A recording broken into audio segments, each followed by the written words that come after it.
દરેક મિત્રોને જય સિયારામ, જય સિયારામ, જય સિયારામ. તો આજકાલ હમણાં થોડું અમારે ભાઈ લાઈવનું કામકાજમાં હોઈએ છીએ, તો ડેલી બ્લોગ બનાવવાની બહુ ઈચ્છા હોય, પણ શું હોય કે આ ગામથી પેલા ગામ ને પેલા ગામથી આ ગામ, એટલે એવી રીતે અલગ અલગ ગામે ફરવાનું હોય છે કામના અર્થે. એટલે હમણાં થોડું કોઈ બ્લોગ બનાવવાની કોઈ ટાઈમ ઓછો મળે છે.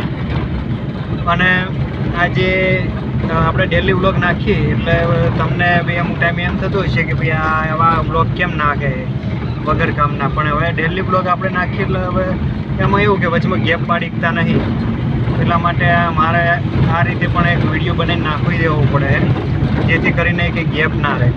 અને જ્યારે કામ નથી હોતું ત્યારે આપણે અલગ અલગ જગ્યાએની મુલાકાત લેવા જતા જ હોઈએ છીએ. એટલે હાલ જે લગભગ 27 તારીખ સુધી અમે કામમાં જ છીએ. તો 27 તારીખ સુધી જો તમને સારું મળશે, કામ કદાચ અમદાવાદ જવાનું છે તો અમદાવાદનો કોઈ વ્લોગ જેવું હશે તો તમને બતાવી દઈશું. તો તમે થોડું માફ કરજો, કારણ કે હાલ થોડો ટાઈમ નથી, તો તમારી પાસે ક્ષમા ચાહું છું.